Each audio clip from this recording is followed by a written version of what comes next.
Column ہے، ایک نور column ہے۔ آقا تیری نگری میں جلووں کی چھما چھم ہے، جلووں کی چھما چھم ہے۔ آقا تیری نگری میں ایک نور کالم ہے۔ ہر دکھ کا مداوا ہے اس شہر میں آ جانا، ہر دکھ کا مداوا ہے اس شہر میں آ جانا۔ ہر زخم کا مرہم ہے، ہر زخم کا مرہم ہے۔ آقا تیری نگری میں ایک نور کالم ہے، ایک نور کالم ہے۔ آقا تیری نگری میں جلووں کی چھما چھم ہے، جلووں کی چھما چھم ہے۔ آقا تیری نگری میں ایک نور کالم ہے۔ ہوتا ہے یہاں کر سر اونچا غریبوں کا، ہوتا ہے یہاں کر سر اونچا غریبوں کا، اور شاہوں کا سر خم ہے، اور شاہوں کا سر خم ہے۔ آقا تیری نگری میں ایک نور کالم ہے، ایک نور کالم ہے۔ آقا تیری نگری میں جلووں کی چھما چھم ہے، جلووں کی چھما چھم ہے۔ آقا تیری نگری میں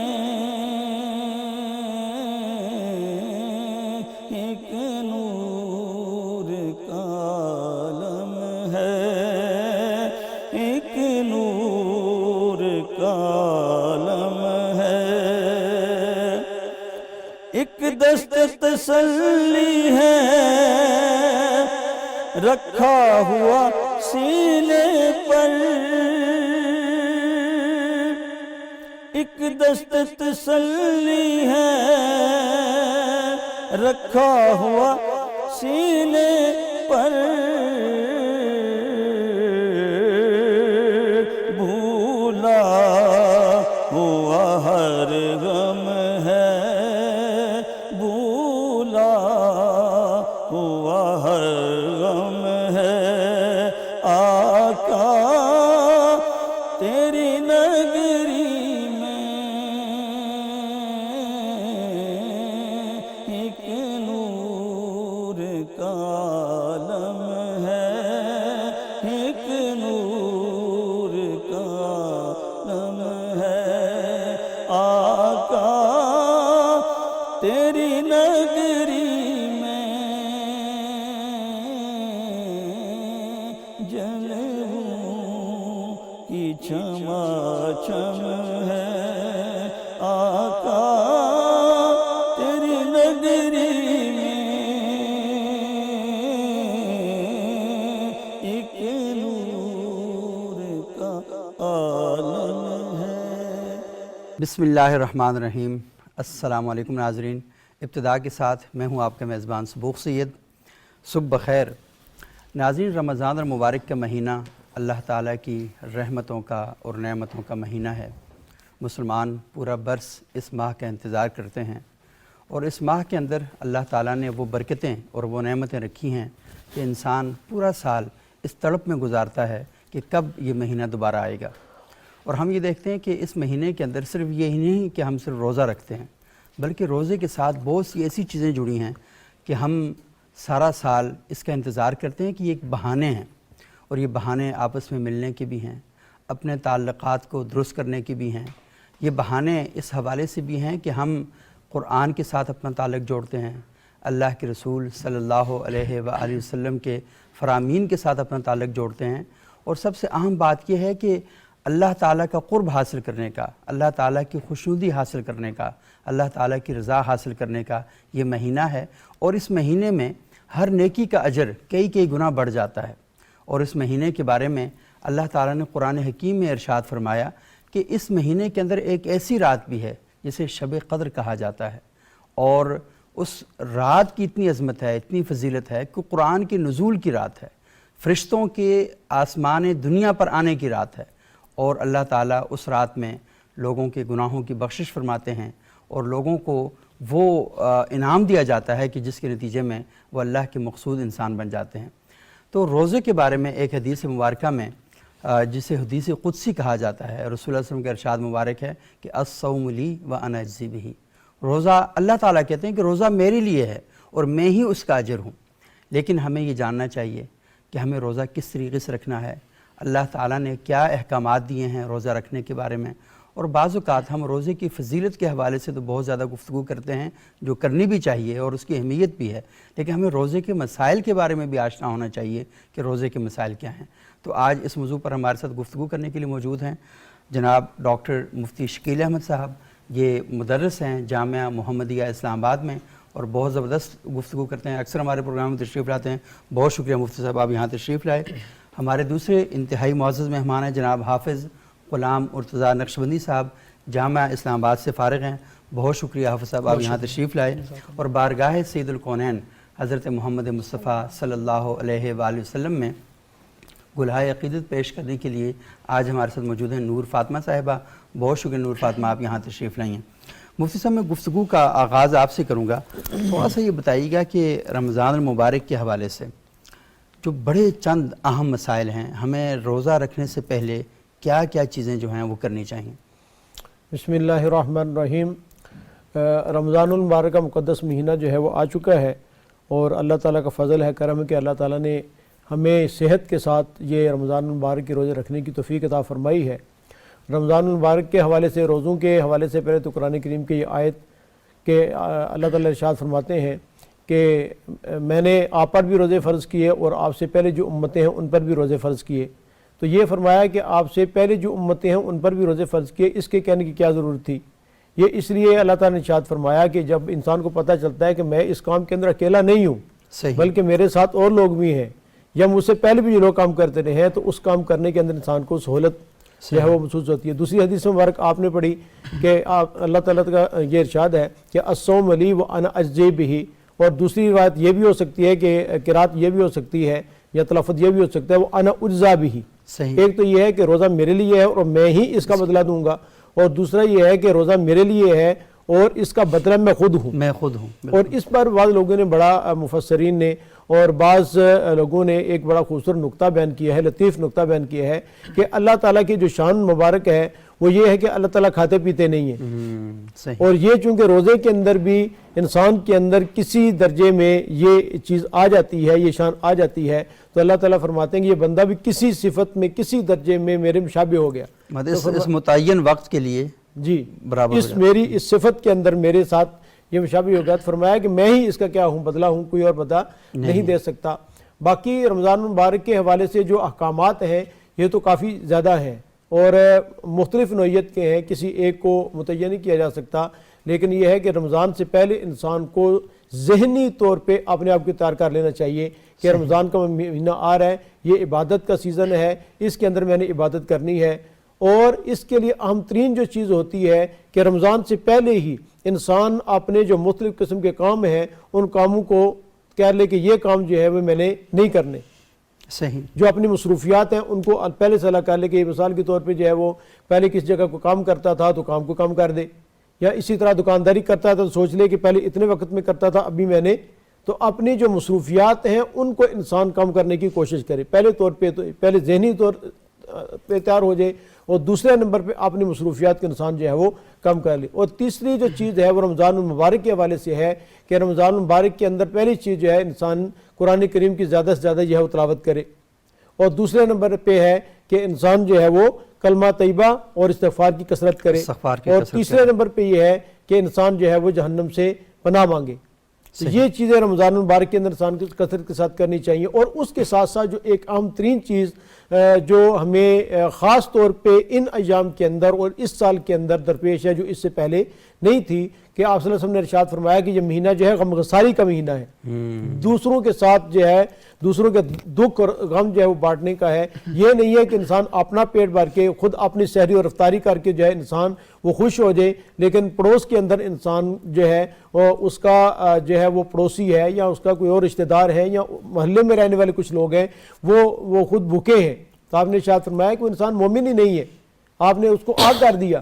اسلام یعنی اس کی مسلمانوں کی یہ شان ہی نہیں ہے کہ خود پیٹ بھر کے سو جائے اور اس کا پڑوسی جو ہے وہ بھوکا ہو۔ تو رمضان المبارک کے اندر یہ غمخواری کا مہینہ ہے، اور دوسروں کے ساتھ بھی ہمیں ہمدردی کرنی چاہیے، آپ نے صدقات کے ذریعے سے، فطرانہ کے ذریعے سے، ابھی شاید اس کے مسائل بھی آئیں گے، فطرانہ ہے، اور نفلی صدقات کے ذریعے سے بھی انسان کو زیادہ سے زیادہ کوشش کرنی چاہیے کہ دوسرے مسلمانوں کا بھی خیال کرے۔ خاص طور پہ میں نے ذکر کیا اس لیے کہ اس سال کے اندر پاکستان کے اندر جو سیلاب آیا ہے، تو سیلاب زدگان حقیقت یہ ہے کہ ابھی تک وہ بیچارے کافی مشکلات کے اندر شکار ہوں، جو کلائمیٹ چینج کے مسائل ہیں اس کی وجہ سے ابھی بھی ہم دیکھ رہے ہیں کہ بارشیں ہو رہی ہیں اور اولے پڑ رہے ہیں، تو ہمیں دیکھنا چاہیے کہ ہمارے قرب و جوار میں جو لوگ بستے ہیں تو ان کے ساتھ ہم نے کس طرح کا معاملہ کرنا ہے۔ اچھا حافظ غلام مرزا نقشبندی صاحب، یہ تھوڑا سا بتائیے گا، کیونکہ مفتی صاحب نے بڑی وضاحت کے ساتھ بتایا کہ رمضان کے لیے ہمیں تیاری کس طریقے سے کرنی چاہیے، اور جو فلسفہ روزہ ہے بنیادی طور پر ہمیں اس پر بھی غور کرنا چاہیے کہ روزے کا مقصد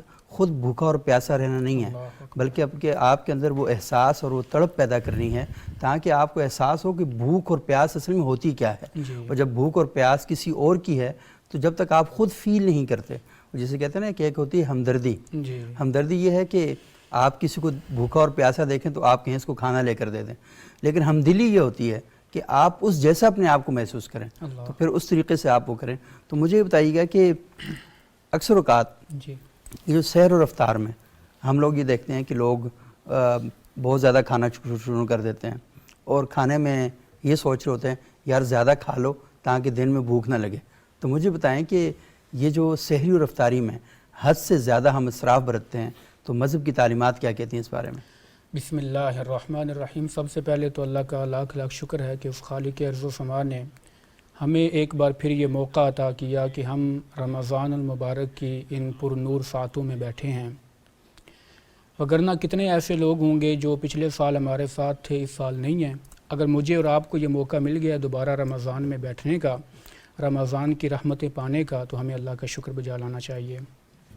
تو جہاں تک آپ نے بات کی کہ روزے کا فلسفہ کیا ہے، تو اس میں کوئی شک نہیں کہ روزہ اس لیے ہے کہ جب آپ دن بھر بھوک اور پیاس کی شدت کو محسوس کریں گے تو آپ کے اندر یہ احساس پیدا ہوگا کہ اگر مجھے بھوک لگ رہی ہے، مجھے پیاس لگ رہی ہے صرف روزے کی حد تک، تو میرے وہ بھائی جو سارا سال پیٹ بھر کے کھا نہیں سکتے، جو نہ جانے کس طرح اپنے بچوں کا پیٹ پالتے ہوں گے، ان کا احساس انسان کے دل میں پیدا ہوتا ہے۔ صحیح۔ اور میں یہ سمجھتا ہوں کہ اسلام صرف عبادات کا مذہب نہیں ہے، اسلام غم گساری کا، اثار و قربانی کا، انس و محبت کا مذہب ہے۔ صحیح۔ آپ دیکھیں گے ابھی مسائل بھی آئیں گے آگے کہ اسلام نے بار بار یہ کوشش کی ہے کہ مسلمان دوسرے مسلمانوں کو اپنی خوشی میں شامل کریں. صحیح. کبھی صدقہ فطر رکھا، کبھی زکوٰۃ رکھی، عطیات، صدقات. کیوں؟ تاکہ دوسرے مسلمان جو ان خوشیوں میں شامل نہیں ہو سکتے، مالی طور پہ کمزور ہیں، اسلام ان کو سپورٹ کرتا ہے. صحیح. تو جہاں تک بات ہے کہ سحری کی، نبی صلی اللہ علیہ وسلم نے ارشاد فرمایا سحری کھایا کرو کیونکہ اس میں اللہ تعالیٰ نے تمہارے لیے برکت رکھی ہے. صحیح. تو ہمیں برکت کی حد تک ہی کھانی چاہیے. ایسا نہیں ہونا چاہیے کہ ہم سحری میں اتنا زیادہ کھا لیں کہ دن کو طبیعت ہی خراب ہو جائے اور جو ہے وہ قے آ جائے جس سے روزہ خراب ہو جاتا ہے. تو اس میں ہمیں احتیاط برتنی چاہیے. یہ کوئی ایک دن میں تو نہیں کھانا ہم نے، صحیح. روزے 30 دن ہیں، تو اس لیے ہمیں چاہیے کہ روزانہ جو ہے وہ تھوڑا تھوڑا کھا کے اپنا گزارا کریں. صحیح. اور ایک بات یہاں پہ میں بطور خاص ذکر کرنا چاہتا ہوں، رمضان تزکیہ نفس کا مہینہ ہے. یہ قلب کی بھی صفائی کرتا ہے، روح کی بھی صفائی کرتا ہے اور انسان کو ایک پریکٹس دیتا ہے. جسم کی صفائی بھی ہوتی ہے. جی بالکل. دیکھیں جب رمضان میں انسان حلال کاموں سے باز آ جاتا ہے اللہ کے حکم پہ، تو اللہ تبارک و تعالیٰ انسان سے یہ محاسبہ کروانا چاہتا ہے کہ اگر رمضان میں یہ حلال کاموں سے باز آ گیا ہے تو جب رمضان چلا بھی جائے گا تو یہ ان حرام کاموں سے بھی باز آ جائے گا جن کو اللہ تعالیٰ نے کرنے سے منع کیا ہے. بے شک بے شک. یہ بہت ہی اہم نقطہ ہے کہ رمضان کے مہینے میں وہ چیزیں جنہیں اللہ تعالیٰ نے حلال قرار دیا ہے ان سے جب روکا جاتا ہے تو اصل میں آپ کی توجہ ان کاموں کی طرف لگائی جاتی ہے کہ آپ نے حرام سے بھی بچنا ہے، حرام سے اجتناب کرنا ہے. سوشل میڈیا بہت پہ شکریہ. حضرت وائرل ہو رہا ہے مختصر سا کہ اسٹور کے حوالے سے آپ نے کہا کہ زیادہ کھانا اور تاکہ مطلب کہ سارا دن جو ہے بھوک اور پیاس نہ لگے. تو کسی نے یہ لکھا کہ اسٹور کرنے کی جو اہلیت ہے یہ صرف اللہ تعالیٰ نے اونٹ میں رکھی ہے. آپ کو اتنا ہی کھانا چاہیے جتنی آپ کو اتنا ہی کھانا چاہیے کہ جتنا مطلب ہے کہ آپ برداشت کر سکیں. یہ بہت ہی اہم ہے. اور دیکھیں اللہ کے رسول صلی اللہ علیہ وسلم نے تو ہمیں بتایا کہ زندگی گزارنے کا طریقہ کیا ہے اور زندگی گزارنے کا سلیقہ کیا ہے. نور فاطمہ ہمارے ساتھ موجود ہے. نور فاطمہ ماشاءاللہ بہت ہی اچھی نعت پڑھتی ہیں اور انہوں نے کل پاکستان جو مقابلہ نعت خوانی ہے 2 بار جیتا ہے اور پاکستان ٹیلی ویژن سے بھی انہوں نے ماشاءاللہ مقابلہ جیتا ہے اور بہت عرصے سے یہ ماشاءاللہ اللہ کے رسول صلی اللہ علیہ وسلم کی ثنا خوانی اور مدح سرائی کر رہی ہیں. تو نور فاطمہ کون سی نعت سنائیں گی ہمیں؟ کوئی سلیقہ ہے آرزو؟ ماشاءاللہ بسم اللہ کریں. کوئی سلیقہ ہے آرزو کا، کوئی سلیقہ ہے آرزو کا، نہ بندگی میری بندگی ہے، یہ سب تمہارا کرم ہے آقا، یہ سب تمہارا کرم ہے آقا، کہ بات اب تک بنی ہوئی ہے، کوئی سلیقہ ہے آرزو کا.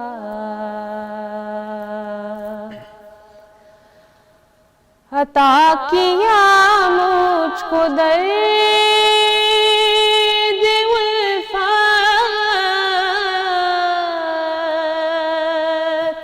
کہاں تھی پر خطا کی قسمت،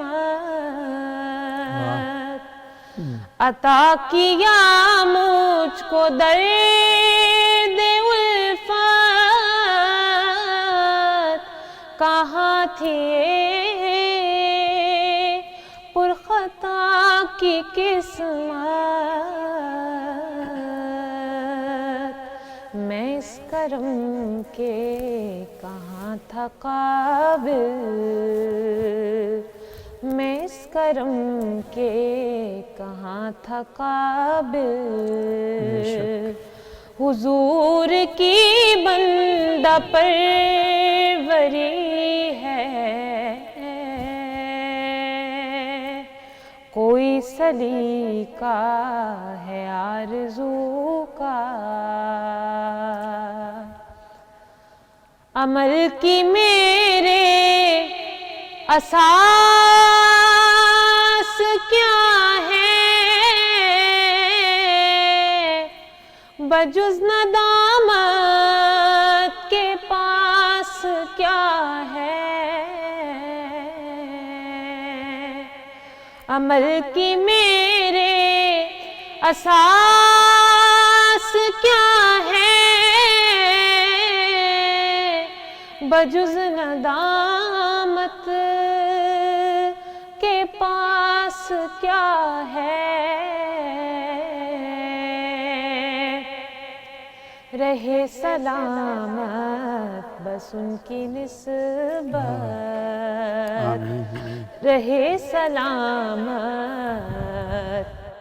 بس ان کی نسبت میرا تو بس آسرا یہی ہے کوئی سلیقہ ہے آرزو کا بشیر کہیے نذیر کہیے انہیں سراج منیر کہیے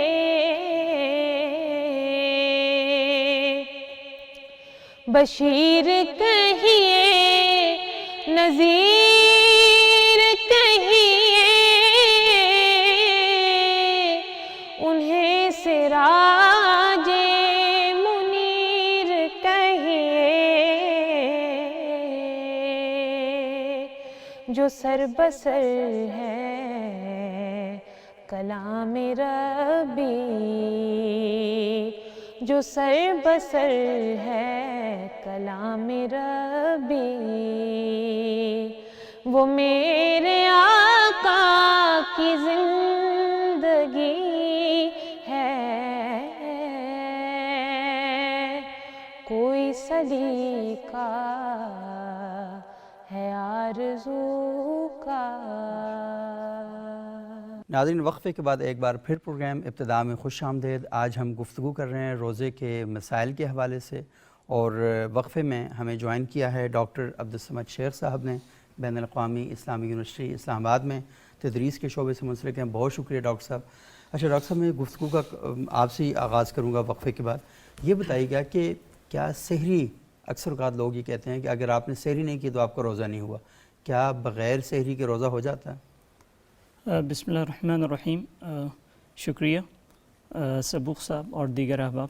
اور روزے کے حوالے سے اگر نیت کی ہے، چونکہ فرض روزوں کے لیے نیت بہت ضروری ہے، آسم کی حدیث ہے غالباً صحیح مسلم کے اندر کہ جو شخص روزوں کی نیت نہیں کرتا اس کا روزہ نہیں ہوتا۔ تو اگر تو نیت کی ہے اور کسی وجہ سے سحری میں نہیں اٹھ سکا اور پھر ایسے وقت پہ وہ بیدار ہوتا ہے کہ سحری کا وقت نکل چکا ہے، تو اس صورت میں روزہ وہ اپنا جاری رکھ سکتا ہے۔ صحیح۔ لیکن اگر کوئی ایسی کیفیت ہے کہ وہ روزے کی نیت نہیں کر سکا باوجود کسی بھی اعتبار سے، ٹریول کر رہا تھا، پہنچا دیر سے، یا جو بھی وجہ ہے کہ اس کے ذہن میں تھا شاید مجھے سفر میں کافی ٹائم لگ جائے گا، اگر باوجود وہ نیت نہیں کر سکتا تو فرض روزے بغیر نیت کے اس کا انعقاد نہیں ہوتا۔ نوافل کے اندر آپ وسلم کی روایت یہ رہی ہے کہ اگر آپ وسلم کھانے کو کچھ نہیں ہوتا، اور اس کے اندر علماء کی مختلف آرائیں کہ وہ کون سا وقت ہے بالتحدید، کہ زوال کا وقت ہے، اس سے پہلے، یا کون سا وقت ہے کہ اگر جب تک کھانے کو نہ ملے تو آپ روزہ کر سکتے ہیں نوافل۔ لیکن فرائض کے اندر اس طرح نہیں ہے، فرائض کے اندر نیت بہت ضروری ہے، اور بغیر نیت کے فرض روزے کا انعقاد نہیں۔ نیت کیا مطلب؟ یعنی ارادہ کرنا ہے نا؟ ارادہ ایگزیکٹلی بالکل۔ تو رمضان شروع تو ہم ارادہ کر لیتے ہیں، اس پورے مہینے ہم روزے بالکل ہو جاتا ہے ارادہ، لیکن بعض اوقات ایسا ہوتا ہے کہ آپ ٹریول کر رہے ہیں، صحیح، آپ لاہور سے آپ پہنچ رہے ہیں تو آپ کو اندازہ نہیں ہے کہ آپ پہنچ پائیں گے یا نہیں، اور رات کو ایسا کوئی اتفاقی پروگرام آپ کا بن جاتا ہے کہ آپ اپنے جائے اقامت پہ پہنچ گئے، تو اس صورت میں آپ کا یہ ارادہ نہیں تھا روزے کا، کیونکہ آپ کے ذہن میں تو ٹریول ہے، شاید لاہور اسٹے کروں اور بطور سفر۔ اچھا، جو کنفیوژن ہے، کنفیوژن کی وجہ سے کہ میں پہنچ پاؤں گا نہیں پہنچ پاؤں گا، اس وجہ سے، اور آپ کا یہ بھی ذہن میں تھا کہ کیا پتہ روزہ رکھ پاؤں، کیا پتہ روزہ نہ رکھ پاؤں، اس وجہ سے نہیں ہوتا۔ صاحب کیا کہیں گے آپ اس بارے میں؟ بسم اللہ الرحمن الرحیم۔ آج اتفاق یہ ہے کہ جس وقت ہماری آنکھ کھلی تو اس وقت روزہ بند ہو چکا تھا۔ اچھا، آج میں نے بھی، جیسے پنجابی میں کہتے ہیں 8 پہرا روزہ رکھا ہوا ہے، میرے ساتھ میرا بیٹا ہوئے، اس کا بھی 8 پہرا روزہ، میرے گھر والے کا بھی 8 پہرا۔ آج اتفاق ہوا، کافی عرصے بعد ہی ایسا ہوا ہے 8 پہرا روزہ ہے۔ یہ جو نفلی روزہ ہے یا فرض روزہ ہے، تو اس کے بارے میں یہ ہے کہ نصف نہار شرعی تک اگر آدمی نیت کر لیتا ہے. یہ نصف نہار شریع میں کیا ہوتا ہے یہی بتائیں ناظرین کو. بالکل عرض کروں گا. جیسے ہمارے ڈاکٹر صاحب بھی عرض کر رہے تھے اس میں اختلاف ہے، لیکن بات یہ ہے کہ جو لگی بندی بات لوگوں کے سامنے پہنچانی چاہیے تاکہ اس پر عمل کر سکیں. یعنی طلوع صبح صادق سے لے کر اور غروب آفتاب تک یہ کل جو ٹائم ہے اس کو جب آدھا کیا جاتا ہے یہ نصف نہار شریع بن جاتا ہے. صحیح. تو یعنی آدھا وقت آدھا وقت جو بن جاتا ہے. تو یہ عام طور پہ مطلب ہے کہ جو کیلنڈر ہیں چھپے ہوئے ہیں ان پہ لکھا ہوا کہ نصف نہار یعنی آدھا دن. تو آدھا دن جو ہے وہ یہی بنتا ہے کہ اس وقت ابتدا سے لے کے انتہا تک غروب تک تو آدھا وقت کریں تو یہ نصف. اور نصف نہار شریع اس کو بھی اگر آدھا کریں گے تو پہلا وقت جو ہے وہ ہم کہتے ہیں اشراق کا ہے اور دوسرا وقت جو ہے وہ چاشت کا ہوتا ہے. تو اس میں اگر نیت کر لی جائے تو اس کی نیت درست ہو جاتی ہے.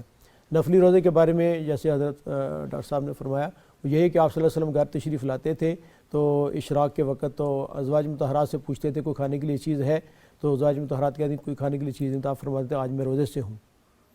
اچھا جی ہاں. تو آپ پوچھتے تھے اشراق کے وقت تشریف لاتے تھے کہ ازواج مطہرات سے کھانے کے لیے کوئی چیز ہے، تو کہتے ہیں کوئی چیز نہیں تھا. فرماتے چلو میرا آج روزہ ہے. یعنی آپ فجر کے وقت آپ نے کچھ نہیں کھایا؟ جی. فجر کی نماز سے پہلے اٹھے آپ جب جی. اور جب اشراق کا وقت آیا آپ گھر پہنچے، جی. گھر والوں سے پوچھا کھانے کے لیے کچھ ہے، انہوں نے کہا کچھ نہیں ہے، تو آپ نے کہا چلیں پھر میرا روزہ ہے. جی میرا روزہ. یعنی اس کا مطلب ہے کہ اشراق کے وقت بھی روزے کی نیت کی جا سکتی ہے کیونکہ اشراق کا وقت اگر آپ نے اس سے پہلے کھایا نہ ہوا ہو تو. جی جی کیونکہ اشراق کا وقت جو ہے یہ تو نصف نہار شریع سے کافی پہلے ہوتا ہے. صحیح. کیونکہ سورج جب طلوع ہوتا ہے تو طلوع ہونے کے تقریباً 10 سے 15 منٹ بعد اشراق کا وقت جو ہے وہ شروع ہو جاتا ہے. صحیح. تو اس وقت بھی کی جا سکتی ہے نفل اور اسی طرح فرض کی. لیکن اگر آپ کا واجب ہے، اگر آپ نے نظر کوئی مانی ہوئی ہے اس کا رکھنا ہے تو اس کے لیے پھر آپ کو. اچھا ہاں اس پر بھی ہم تھوڑی سی الگ سے ہم بات کریں گے. اچھا یہ بتائیے گا غلام رضا صاحب کہ حالت جنابت میں بعض اوقات لوگ کہتے ہیں جی کہ نہیں آپ اس وقت سحری نہیں کر سکتے، تو آپ نے سحری کرنی ہے تو اس سے پہلے آپ غسل کریں، غسل کے بعد پھر آپ سحری کریں. اگر آپ نے حالت جنابت میں سحری کی تو آپ کا روزہ نہیں ہوگا، کیا یہ درست ہے؟ دیکھیں جو سحری ہے یہ ایک بڑا اچھا عمل ہے، اس کو مستحب کہا گیا ہے. اور سحری جب انسان کرتا ہے ایک اچھا عمل ہے تو اچھے انداز سے کرنا چاہیے. صحیح. لیکن کوئی شخص حالت جنابت میں اس وقت تھا جب اس کی آنکھ کھلی، اب وقت اتنا رہ گیا ہے کہ اگر غسل کر کے تو سحری کرتا ہے تو پھر تو ٹائم نکل جائے گا، سحری کا ٹائم ختم ہو جائے گا. تو ایسے میں علماء اتنی رخصت دیتے ہیں کہ آپ وضو کر کے سحری کر لیں، سحری کے بعد جو ہے وہ فجر کی جماعت سے پہلے آپ غسل کر کے نماز میں شامل ہو جائیں. صحیح. جی تو یعنی آپ یہ اس کا کوئی تعلق نہیں، یعنی روزہ ہوگا آپ کا. جی روزہ اگر آپ سحری بھی آپ کی ہو سکتی ہے اگر آپ اس سے پہلے کرنا چاہیں. وقت ہو یا وقت نہ ہو اس سے کوئی تعلق نہیں ہے. اگر مثال کے طور پہ اس پاس وقت بھی ہے، آدھا گھنٹہ بھی پڑا ہوا ہے، یہ گھنٹہ سحری میں پڑا ہوا ہے اور وہ مطلب پہلے سحری کرتا ہے پھر غسل بھی کر لیتا ہے اور غسل کرنے کے بعد پھر وقت بچ جاتا ہے، تو اس میں کوئی عرض نہیں ہے. صحیح. اور روزہ بھی شروع ہو گیا اور روزے مطلب ہے کہ روزہ بند ہو گیا اور واقعتاً آدھا پونا گھنٹہ گزر بھی گیا، ابھی جماعت میں ٹائم ہے تو پھر بھی غسل. لیکن اچھا کام یہ ہے کہ آپ پہلے غسل کر لیں اور پھر اس وقت سحری کر لیں. کہ اس میں جلدی کرنی چاہیے. حالت جنابت میں جب انسان ہوتا ہے تو اس وقت کوشش کریں جتنا جلدی ہو سکے آپ غسل کر لیں. مطلب آپ پاک ہوں، جتنا جلدی آپ ہو سکتے ہیں. ایک انسان کی اپنی طبیعت بھی تو ہوتی ہے نا، اس کو خود بھی یہ پسند کرنا چاہیے کہ میں پاک ہو کے یہ اچھا کام کروں. صحیح. اچھا عبدالسمد شیخ صاحب یہ بتائیے گا کہ کن لوگوں کو روزہ چھوڑنے کی اجازت ہے؟ کون سے لوگ ہیں کہ وہ کن وجوہات کی بنیاد پر روزہ توڑ سکتے ہیں یا وہ چھوڑ سکتے ہیں؟ روزہ چھوڑنے کے حوالے سے تو سب سے پہلی چیز جو ہے وہ تو ایک طاقت کا نہ ہونا، ایک یہ بہت اہم چیز ہے کہ انسان یعنی آپ میں صلاحیت نہیں ہے تو آپ روزہ صلاحیت نہیں ہے. صحیح. بالکل. قرآن کریم کی جو آیت ہے وعلی الذین یطیقونہ فدیۃ طعام، تو ابن عباس رضی اللہ عنہ غالباً اس کی تفسیر کرتے ہیں یتعذرونہ، مشکل کی کیفیت ہے. اور وہ مشکل کی کیفیت کی بہت ساری وجوہات ہو سکتی ہیں. سفر اور مرض کا تو قرآن کریم میں فمن کان منکم مریضا او علی سفر، دو چیزیں موجود ہیں اس کے اندر. اور تیسری چیز ایک یہ ہے، تو پہلی چیز تو اگر کوئی مرض ایسا ہے، ایک ہوتا ہے مرض مزمن جو ہمیشہ کا، جیسے شوگر پیشنٹ ڈائبیٹک ہوتے ہیں ہم لوگ کے، اور وہ ڈائبیٹک اس طرح کا ہے کہ وہ نہیں کر پائے گا. ہم یہ سمجھیں کہ وہ ابھی نہیں رکھ سکتا اور قضا بھی نہیں دے سکتا اس کی، تو اس کے لیے تو پھر وہ ایک فدیہ مسکین کو جو کھلائے گا ایک دن کے حساب سے. صحیح.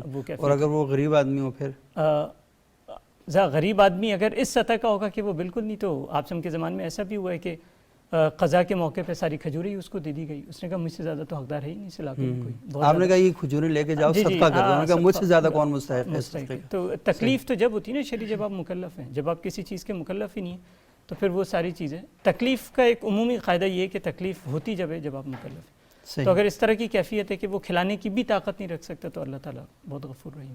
صحیح. سفر، مرض، بڑھاپا، یہ 3 چیزیں ذہن میں رکھنی چاہیے. صحیح. باقی اس کی آگے ساری تفصیلات ہوتی ہیں. سفر ہو پھر بھی اجازت ہے، رکھ لے تو بہتر ہے، نہیں رکھ سکتا تو پھر بھی ٹھیک ہے. نمبر 2 مرض ہے، اور مرض کی پھر آگے یعنی کافی تفصیل ہے. ٹھیک ہے. اور تیسرا یہ بڑھاپا ہے کہ آدمی جو ہے وہ اتنا بوڑھا ہو چکا ہے جسے شیخ فانی کہتے ہیں، روزہ رکھنے کی طاقت ہی نہیں ہے. یہ 3 چیزیں ہیں. باقی پریگننسی ہے. ان 3 چیزوں کے ساتھ ہے. اچھا مجھے صاحب تھوڑا سا مجھے اس میں یہ بھی بتائیں کہ مثال کے طور پر سفر، اللہ کے رسول صلی اللہ علیہ وسلم کے دور میں جب یہ احکامات نازل ہوئے تو ہم یہ دیکھتے ہیں کہ سفر تو بہت ہی مشکل کام تھا. لوگ کئی مہینے پلاننگ کرتے تھے ہم نے سفر پہ جانا ہے. لیکن آج کل تو آپ کو پتہ ہے چٹکیوں میں سفر طے ہوتا ہے اور انتہائی کمفرٹیبل ہے. آپ یقین مان جس طرح آپ گھر کے اپنے بیڈ روم میں بیٹھے ہوں اسی طرح کا سفر ہوتا ہے. تو کیا اس حالت میں بھی روزہ چھوڑا جا سکتا ہے؟ جی اصل ضابطہ تو یہی ہے کہ جو مدار ہے وہ سفر ہے. سفر شرعی اگر ہے جس میں آج کل جو مقدار بیان کرتے ہیں وہ 77 کلومیٹر ہے. اگر 77 کلومیٹر کے سفر پہ آدمی نکلا ہے تو وہ مطلب روزہ ترک کرنا چاہے تو کر سکتا ہے. اچھا. لیکن اگر رکھ سکتا ہے، مشقت کوئی نہیں اور اسے تکلیف کوئی محسوس نہیں ہو رہی، جیسے جہاز کا سفر ہے یا اسی طرح ٹرین کے اندر بڑی راحت آرام ہے یا اپنی گاڑی ہے، تو رکھ لے تو بہتر ہے. لیکن نہ رکھنا چاہے تو اس کو ظاہر ہے کہ سفر جو ہے قرآن کریم میں اس کی اجازت دی ہے. صحیح. ٹھیک ہے. تو اس کے لیے بالکل اجازت ہوگی. جی آپ صاحب آپ کچھ کہنا چاہ رہے ہیں؟ میں اس میں یہ اضافہ کرنا چاہتا ہوں کہ جو مرض ہے نا اس کی بھی آگے 2 قسمیں ہیں. ایک مرض وہ ہوتی ہے جو عارضی طور پہ ہوتی ہے، جیسے بخار ہوتا ہے اور بخار کی اتنی شدت ہوتی ہے کہ انسان روزہ نہیں رکھ سکتا. صحیح. اس میں یہ ہے کہ وہ وقتی اسے رخصت ہے وہ چھوڑ دے، بعد میں اس کی قضا کر لے. لیکن ایک بیماری ایسی ہوتی ہے جو مستقل ہوتی ہے، دائمی بیماری ہوتی ہے، جیسے انہوں نے ذکر کیا شوگر ہے. تو ایسے میں یہ ہے کہ وہ شرعی معذور ہے تو وہ اب اس کا فدیہ دے گا. فدیہ دے گا اور بعد میں اس کی قضا نہیں ہے کیونکہ وہ شرعی معذور ہے. اسی طرح ایک ایسا شخص جو عمر کے ایسے حصے میں پہنچ چکا ہے کہ اب وہ روزے نہیں رکھ سکتا اور آگے بھی کوئی چانسز نہیں ہے مستقبل میں کہ وہ ٹھیک ہو سکے گا یا وہ روزے رکھ سکے گا، تو اس کے لیے یہ ہے کہ وہ جتنا اس کا فدیہ بنتا ہے وہ فدیہ دے دے گا، اس کے لیے قضا نہیں ہے. تو سفر کی جو بات ہوئی، نبی صلی اللہ علیہ وسلم کی بارگاہ میں ایک شخص آیا اور آ کے عرض کرتا ہے یا رسول اللہ میں سفر جب کرتا ہوں تو تب بھی روزہ رکھتا ہوں. آپ صلی اللہ علیہ وسلم نے فرمایا کہ تمہاری مرضی ہے سفر میں روزہ رکھو یا نہ رکھو.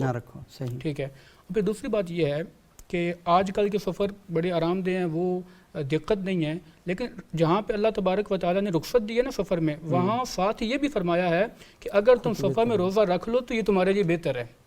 صحیح. اچھا. اللہ تبارک و تعالیٰ نے فرمایا کہ اگر رکھ لو تو یہ بہتر ہے. لیکن آپ کو عمومی رخصت ہے جی، لیکن اگر خاص طور پر آپ اسپیشلی سمجھتے ہیں کہ ہاں آپ کے لیے کوئی پرابلم نہیں ہوگا تو پھر آپ روزہ رکھ لیں. اچھا ڈاکٹر عبدالصمد شیخ صاحب یہ تھوڑا سا بتائیے گا کہ یہ جو رخصت کے باب میں بات کر رہے تھے ابھی حافظ صاحب، تو شوگر پیشنٹ کو یہ اجازت ہے کہ وہ روزہ نہ رکھے، ڈاکٹر بھی ان سے کہتے ہیں کہ آپ روزہ نہ رکھیں، لیکن ہمارے ہاں کچھ بزرگ ہیں ان کا بہت اصرار رہتا ہے، وہ یہ کہتے ہیں کہ نہیں انہوں نے بہرحال روزہ رکھنا ہے اور وہ سفر میں ہیں، بیماری میں ہیں، جس طرح بھی ہیں، تو ان کا ذوق و شوق ہے اور وہ کہتے ہیں کہ ہم نے بچپن سے کبھی روزے نہیں توڑے اور ہم نے ہمیشہ رکھیں. تو مجھے بتائیں کہ اللہ تعالیٰ جہاں پر آپ کو رخصت دے رہے ہیں، اچھا یہ اکثر اوقات جو بچے ہیں نا یہ کمپلینٹ کر رہے ہوتے ہیں، علماء سے بچے آگے پوچھ رہے ہوتے ہیں، بزرگ نہیں پوچھ رہے جن کو مرض ہے. تو بچوں کو اصل پریشانی ہوتی ہے کہ ہمارے بزرگ جو ہیں اپنے آپ کو مشقت میں ڈال رہے ہیں تو پرابلم کریٹ ہو رہے ہیں. تو یہ بتائیں کہ اللہ نے رخصت دی ہوئی ہے، اب بندہ اصرار کر کے بیٹھا ہوا ہے تو یہاں پر کیا کرنا چاہیے؟ یہ ان بزرگوں کے لیے ہے. یہ اس میں دیکھیں اسلام تو ایک پورا ایک فلسفہ ہے نا، تو اس کے اندر تو آپ اللہ تعالیٰ کا جو ایک انداز ہے چیزوں کو جھانچنے کا وہ یہ کہ حضر میں آپ کتنی نیکی کرتے ہیں. صحیح. اگر حضر میں آپ بڑی پنکچولیٹی کے ساتھ نمازیں روزے اور بڑی پابندی کی، اور اگر کسی وجہ سے اب آپ عاجز ہو گئے تو اللہ تعالیٰ تو آپ کو اسی حساب سے اجر دے رہے ہیں. صحیح. تو یہ ہمیں بالکل ذہن میں نہیں لانی چاہیے. دیکھیں ایک آپ سے کی حدیث ہے بہت ہی خوبصورت، آپ نے فرمایا ان اللہ یحب ان تؤتی برخصہ کما یحب ان تؤتی بعزائمہ. جس طرح فرض نماز کا پڑھنا اللہ کو پسند ہے نا، اسی طرح دوران سفر اس کو مختصر کرنا یہ اللہ تعالیٰ کو زیادہ پسند ہے. اور آپ دیکھیں یہ ایک ڈیبیٹ رہی ہے. حضرت عثمان رضی اللہ عنہ جب شہید ہوئے تو ان پہ ایک اعتراض یہ کیا گیا تو بھائی مکے میں آ کے پوری کیوں پڑھتے ہیں؟ کیونکہ ان کے ذہن میں یہ تھا کہ جو عزائم ہے نا، عزائم کے ساتھ رخص بھی اتنی امپورٹنٹ ہے. تو حضرت عثمان رضی اللہ کہتے تھے یہ بھی جائے اقامت ہے وہ بھی جائے اقامت ہے میری، میں تو اس کو سفر سمجھتا ہی ہوں، مکہ اور مدینہ دونوں. تو یہ بہت ہی معیوب سمجھا جاتا تھا محدثین اسلاف کے نزدیک کہ آپ رخصتوں کو نہ لیں. تو رخصت جو اسلام کا پہلو ہے اور یہ اسلام کی آپ سب کے بارے میں عزیمت کا راستہ اختیار کریں بجائے عزیمت جب آپ حضر میں جب آپ سفر میں ہو گئے، یہ جب تکلیف آپ سے اس کیفیت میں آ گئے تو آپ اللہ تعالیٰ نے رخصت کرنی ہے اور آپ نے، اور اللہ تعالیٰ آپ کو اتنا ہی اجر دیں گے. صحیح. اور اس کی ریفلیکشن کئی جگہوں پہ نا، مثلا قرآن کریم کے اندر ہے، اور صحیح مسلم کے اندر بھی حدیث آپ نے فرمایا آپ کے ساتھ جب آپ سفر میں تھے نا، گھاٹیوں کے اندر گزرتے رہے، غالباً احد کا سفر تھا یا تبوک کا تھا، مجھے ایگزیکٹلی یاد نہیں. صحیح مسلم کی روایت ہے، آپ نے فرمایا کچھ لوگ ایسے ہیں جو آپ کے ساتھ شرکت کرنا چاہتے تھے، لیکن جس قدر تکلیفیں آپ نے دیکھی، جتنی گھاٹیاں آپ نے کراس کی ہیں، اس میں وہ سارے آپ کے ساتھ اجر میں برابر کے شریک ہیں. کچھ ان کے عذر تھے، حبسہم العذر، صحیح، اعذار تھے ان کی، کچھ وجوہات تھی جس کی وجہ سے وہ تو اسلام کا تو فلسفہ یہ کہ آپ روٹین میں آپ عمل کیجئے، اور جب آپ اسٹرک اپ ہو جائیں بیماری سے، تکلیف میں، کسی وجہ سے، تو اللہ تعالیٰ بہت نوازنے والا ہے. غفور رحیم ہے وہ. اصل میں تو آپ کو دیکھتا ہوں آپ کے ظاہر اعمال کی وجہ سے، اللہ کی ذات تو دیکھتی ہے آپ کے ارادوں کی وجہ سے، آپ کی نیت کو دیکھتی ہے. تو اللہ تعالیٰ کو زیادہ بہتر پتہ ہے کہ آپ اصل میں کس نیت کی وجہ سے روزہ رکھ رہے ہیں اور کس نیت کی وجہ سے روزہ توڑ رہے ہیں. تو یہاں پر آپ میرے ساتھ تو کوئی فراڈ کر سکتے ہیں لیکن اللہ کے سامنے تو نہیں کر سکتے، اللہ کو پتہ ہے بالکل. اچھا مجھ سے یہ بتائیے گا کہ جیسے انہوں نے بتایا بیماریاں دو قسم کی ہیں نا، ایک تو یہ ہے نا جو مستقل بیماری ہے، اور ایک بیماری جو عارضی ہے. تو اگر آپ کو بخار ہو جاتا ہے 2-3 دنوں کے لیے اور آپ نے حالت بخار میں، تو یہ بخار اس میں مرضی سے تھوڑی لایا ہے، تو اللہ کی مرضی سے ہے. اللہ تعالیٰ کہتا ہے میں ہی مرض دیتا ہوں پھر شفا بھی دیتا ہوں. تو اب یہ اللہ کی مرضی سے اس کو بخار ہوا اور وہ روزہ رکھنے کی صلاحیت سے محروم ہو گیا. تو مجھے بتائیں کہ جو 3 دن اس نے روزہ نہیں رکھا، اب اسے کیا کیا کرنا چاہیے؟ جی بسم اللہ الرحمن الرحیم. یہ جو مرض ہے اس کے بارے میں کافی تفصیل ہے. کچھ مرض تو ایسے ہوتے ہیں کہ جس کی وجہ سے روزہ رکھنے سے روزہ ان کے لیے نقصان دہ ہوتا ہے، جیسے بخار ہو گیا یا اسی طرح. لیکن بعض مرض فقہاء نے لکھے ہیں کہ روزہ رکھیں تو وہ مرض ٹھیک ہو جاتا ہے. مرض ٹھیک ہو جاتا ہے. جیسے مثال کے طور پہ اطباء یہ کہتے ہیں کہ اگر آپ کو بیماری ہے یعنی پیچس لگے ہوئے ہیں، پیٹ کے امراض ہیں، تو پیٹ کے امراض ہیں، تو اگر آپ افاقہ کرتے ہیں تو ظاہر ہے کہ آپ کے لیے مفید ہے، تو اس میں روزہ رکھنا چاہیے. لیکن اگر ایسے اعذار ہیں جو واقعتاً شریعت خود اجازت دیتی ہے کہ آپ روزہ نہ رکھیں، صحیح، وہ روزہ نہیں رکھ سکا، تو ظاہر ہے کہ اب اس کے لیے 2 صورتیں ہیں. ایک صورت تو یہ ہے کہ پہلی صورت کہ اس کی وہ قضا کرے، صحیح، ٹھیک ہے، اور قضا ہی متعین ہے، اور یعنی ایک روزے رمضان کے ختم ہونے کے بعد وہ قضا ایک روزے کے بدلے میں ایک روزہ رکھے گا. لیکن کچھ مطلب ہے کہ امراض اور اعذار ایسے ہوتے ہیں کہ وہ ساری زندگی آگے روزہ رکھنے کی اس کو امید ہی نہیں ہے. جیسے شوگر کا پیشنٹ ہو گیا، یا گردوں کا ہو گیا، یا ڈاکٹر کہتے ہیں کہ یہ آخری زندگی کے آخر تک یہ. تو ایسے جو مرض ہوتے ہیں نہ اب روزہ رکھ سکتا ہے اور نہ آئندہ اس کو روزہ رکھنے کی امید ہے. صحیح، یہ اگر شرط امید جو ہے نا یہ اہم ہے، کیونکہ عام طور پہ لوگ جو ہے نا فوراً فدیہ دے کے فارغ ہو جاتے ہیں. حالانکہ رمضان کے جو روزے ہیں وہ اگر دسمبر اور جنوری کے چھوٹے دنوں میں، ٹھنڈے دنوں میں رکھنا چاہیے. 12-13 گھنٹے کا روزہ ہوتا ہے، وہ بھی اگر رکھ سکتے ہیں تو پھر بھی ان کو مطلب ہے کہ فدیہ دینے کی اجازت نہیں ہے. تو پہلی شرط یہ ذہن میں رکھیں کہ نہ اب وہ روزہ رکھ یعنی سکتا ہے. روزہ اگر کسی بندے نے حالت بیماری میں روزہ توڑ دیا تو وہ روزہ ہی رکھے گا یا فدیہ دے گا؟ وہ الگ ہے، توڑنے والی چیز الگ ہے. ہاں نہیں ایسا میں کہہ رہا ہوں کہ روزہ اسے بیماری سے چھوڑنا اور ہے توڑنا اور ہے. صحیح ہے بالکل، لیکن چھوڑ دیا تو اگر مطلب ہے کہ وہ دوبارہ روزہ ہی رکھے گا، وہ فدیہ نہیں دے سکتا، اور ایک روزے کے بدلے میں ایک روزہ رکھے گا. فدیہ صرف وہ شخص دے سکتا ہے جو نہ اب روزہ رکھ سکتا ہے نہ اسے زندگی میں دوبارہ روزہ رکھنے کی امید ہے، کوئی امید ہے تو وہ فدیہ دے گا. وہ فدیہ دے سکتا ہے. فدیہ کیا دے گا ایک روزے کے بدلے میں؟ جی یہ صدقۃ الفطر، ایک جو صدقۃ الفطر آج کل ہم دے رہے ہیں، جیسے مثال کے طور پہ گندم کا 300 علماء نے طے کیا ہے، اور اسی طرح جو ہے وہ 700 طے کیا ہے، اور اسی طرح جو کشمش ہے اس سے 3500 سے لے کے 5500 کے درمیان، کیونکہ اس کے ریٹ میں کافی جو ہے وہ تو کھجور کے اعتبار سے 2000 طے کیا ہے.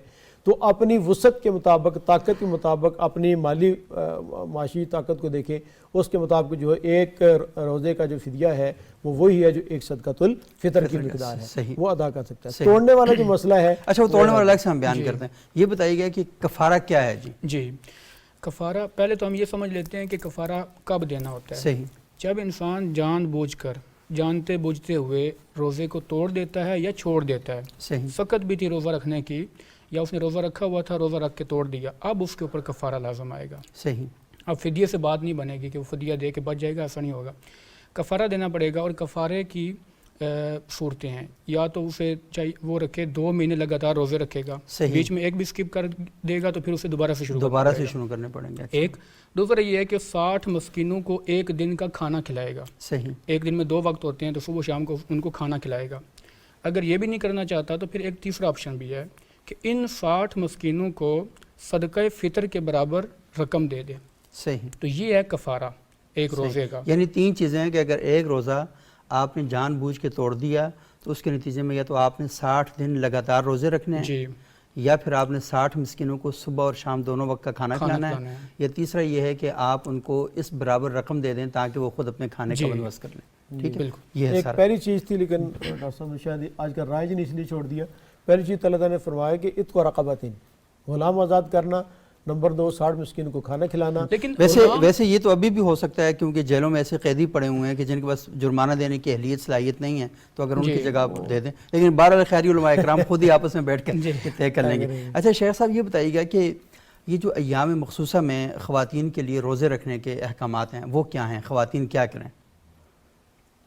بسم اللہ الرحمن الرحیم. اس میں وہ ایک عذر شرعی اور اس کے اندر وہ روزے, ظاہر سی بات ہے وہ روزہ نہیں رکھ پائیں گے, اس کی وہ قضا کریں گے. اور وہ اسی طرح ایک روزے کے بدلے میں ایک روزے کے رکھنا. بدلے ایک روزہ. اس میں کوئی فدیہ کوئی ایسی چیز نہیں ہے, صرف روزے کی قضا ہے اس کے اندر خواتین کے لیے. اور وہ کوئی بھی عذر جو خواتین کے اللہ تعالیٰ نے رکھے شرعی, اس کے اندر یہی ہے کہ وہ اس کی قضا کریں گے. اور اس کے اندر بہت فلیکسیبل ٹائم ہے کیونکہ وہ تکلیف ایسی ہے تو اس کے لیے کوئی تحدید بھی نہیں خاص کہ آپ کو, ایون یہ بھی تحدید نہیں کہ اگلے رمضان سے پہلے پورے کرنے. آئیڈیلی پورے کر لیں, اور ان کیس اگر باوجود رہ جائیں, کوشش کرنی چاہیے پورے کی جائیں اگلے رمضان سے پہلے.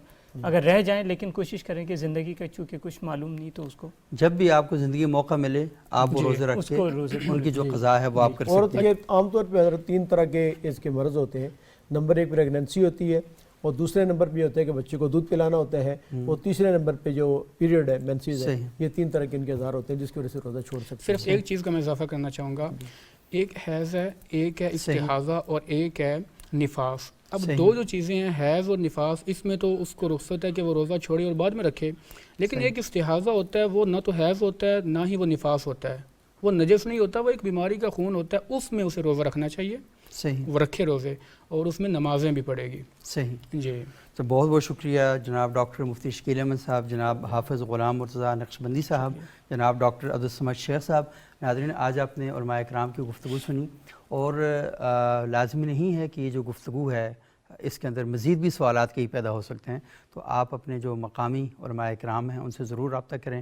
اور ہماری بھی یہی خواہش اور کوشش رہتی ہے کہ ہم اپنے پروگراموں کے ذریعے آپ تک ان مسائل کہ جو اور ان سوالات کے جوابات پہنچائیں جو عموماً آپ لوگوں کے ذہنوں میں آتے ہیں. اگلے پروگرام تک کے لیے اجازت دیجیے گا. بہت بہت شکریہ.